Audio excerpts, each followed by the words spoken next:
This is where the journey begins. In another city, late at night, in my little boy's bedroom.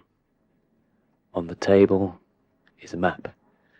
It has no street names, no buildings, no clues at all. Between my thumb and forefinger is a thread of cotton, and from the thread hangs a piece of crystal, an inch above the map. I hold still, hanging over a point on the paper. I hold still, and the streets begin to blur,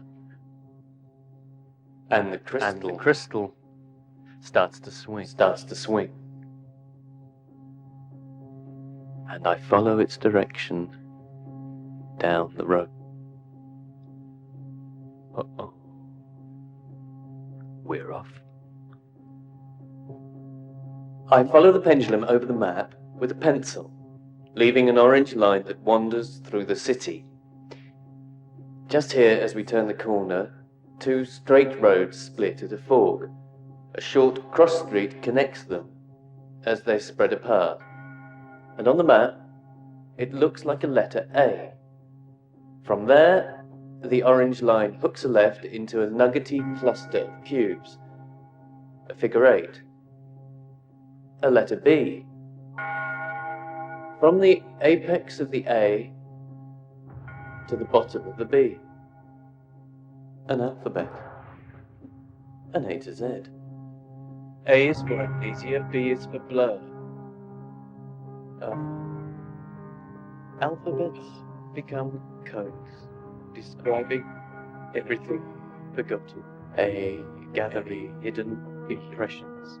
A UB orders, a putting quotation marks round solid thought, underlying values, words, zone, CD, yacht, CD, zebra, D passage, CD part of town. Around Birmingham, cars drive endlessly, CDE forwards, going home in jam, knotted lanes, motor noise, oil puddles, queues, restless, stationary traffic, untold vehicles wait. Hours later, the pendulum has swung its way around the entire map and finished where it started. My eyes can no longer focus on the orange line. Jake, what is it? K. What's it all about?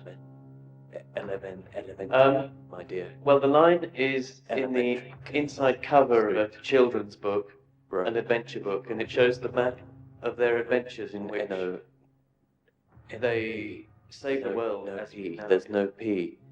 It's gone no P. No P. It's the trace of thought. There's no PQ. QR. OR. It's the trace of the thought as it passes through brain tissue. Arrest. You is the thought. Under. Arrest. UV light. UV dark. UV getting darker. VW garage. Street. VW X.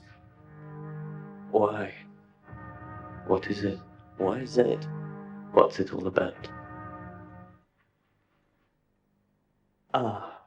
Birmingham City, delirious entity, far green hills, industrial junkyard, keep life moving, new open places, quirky receptacle, singing town, urban vendors world. Birmingham City does exist for Ghanaian, Hindi, Islamic Jews, kaleidoscopic languages, markets, noisy old price busters, quilted rumples swinging there under various windows. Alpha Beta City defines everything. Fat guys hang out in jeweled knickers, loud-mouthed newlyweds, old people, quick runners, silent thinkers, unsung victors with xylophones, yodel, zigzag anthems. Birmingham can't die, even forsaken girls, homeless individuals, jostle curbside life. making noise overwhelming people's quarter, reverberates sound through untold valleys of windows, xylophones, yachts, zebras, ant bites, chocolate drops, elephant butts, greasy hobnobs, indigo jelly knobs. Life. Meaning. Nothing.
Kingsgate Footbridge was designed by O. Varup and opened in 1963. Cast iron plaques on the bridge ends testify that in 1965 it won a Civic Trust Award, and in 1993 the Mature Concrete Structures Award from the Concrete Society. As you cross over this bridge, your feet proceed from 60s concrete to medieval cobblestones to 19th century paving slabs to 1955 tarmac, all within the space of 100 yards. This variety of man-made surfaces is typical of the peninsula around which we are touring, and regularly reminds me of the brief, unelaborated news item I heard on the radio a couple of years ago, which announced that a man had been arrested for offending public decency by having sexual relations with a pavement. This has caused me, as I walk along the streets and venals of Durham, to examine the ground beneath my feet in a new light. I've heard of guys making it with trees, beer barrels, car exhaust pipes, mounds of earth and mud. But pavement? Why? How? Well, there are a lot of holes. Look, there's another one, drilled perfectly circular and surrounded by an aerosol-sprayed paint ring, just like the other ones, interconnected by arrows, numbers, and arcane symbols. Symbols of what? Of some Kabbalistic urban secret society of satanic pavement abusers? It's for sure these graffiti mean something more than those moronic daubs on the walls and bus shelters. The street-dumb kids never tag the pavements.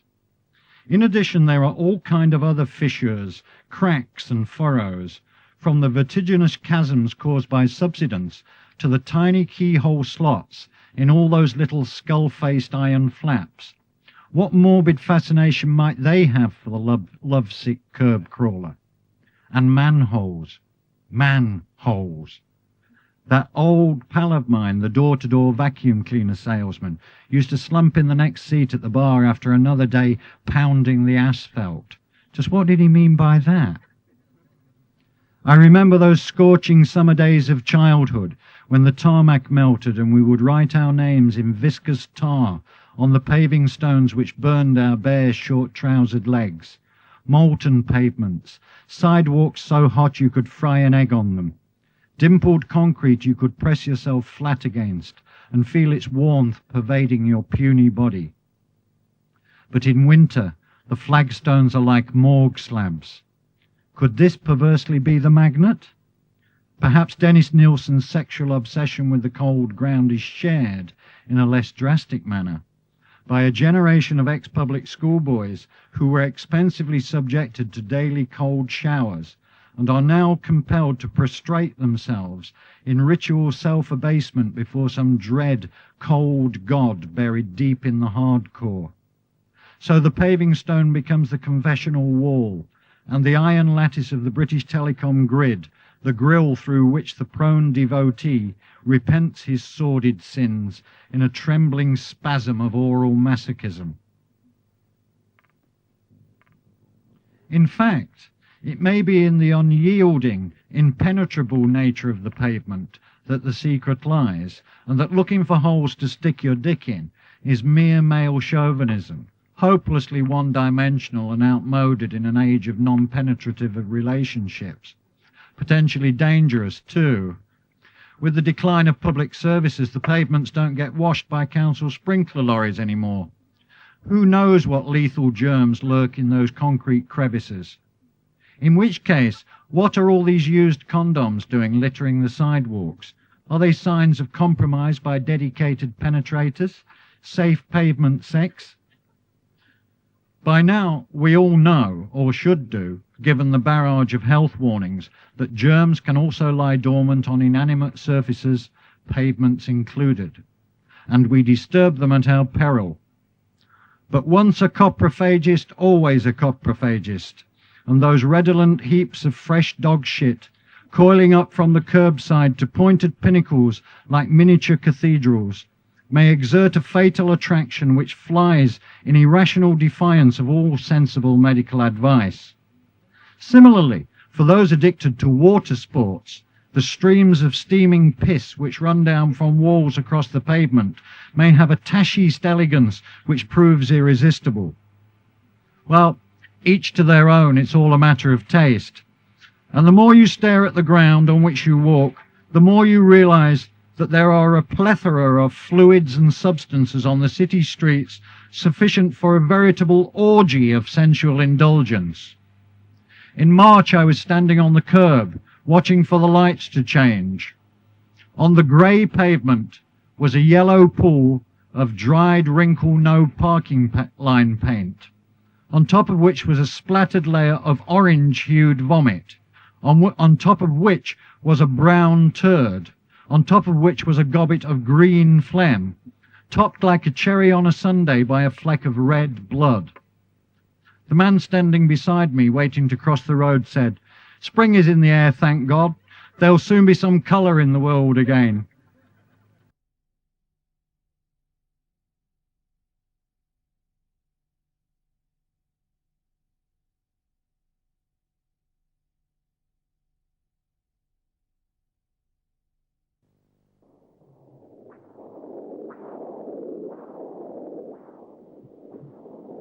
Looping the central containers of information, controlled culture, civic control. Cracking this heart open, open like an egg, open like a head, out oozes dross and speckled stardust. Crushed, human nature lies in bleeding fragments all over the face of society. All over the pavements, blast in the full light of our immaculate candelabras, chandeliers. A magnificence built on the blood of slavery, red raw cotton, strange hanging fruit. So onwards to Ancoats, where even in the sickly dark, flying birds are mouths, flying birds.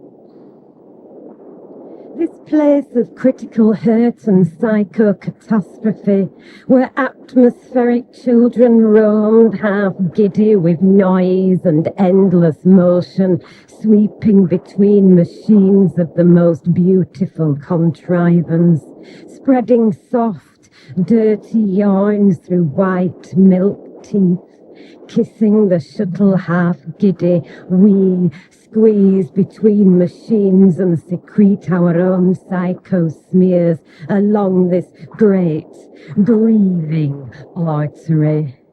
Grieving, grieving, grieving, grieving.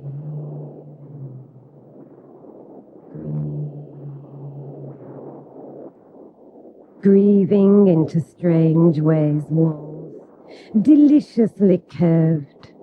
Even so, a masculine building, a men-only building. Note the watchtower. Note inside, turgid with pain stuff, all raspings, prickles, tiny broken up bits of crunch stuff. No, guttle, engorge. Under their beds, gritty bits of dead skin quither.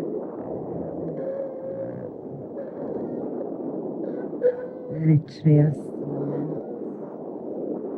elegant deformations of glass.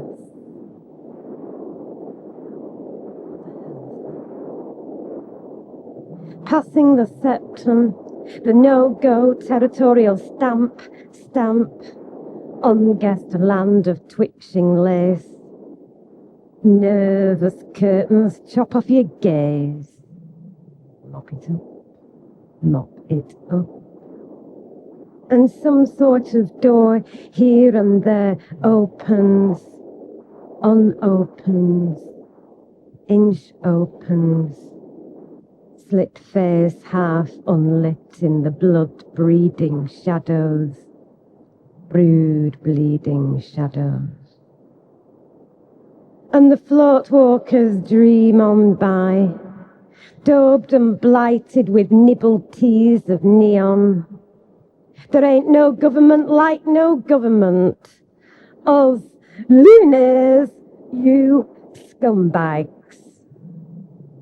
And the morning after the night before pavement, after the happy hour night before the day even started, it turned sour, and the fist kiss-curled into fright, and like magic knuckles everywhere whiten up, and the wide boys leg it like fucking pelicans. Cities conspire to wreck the heart.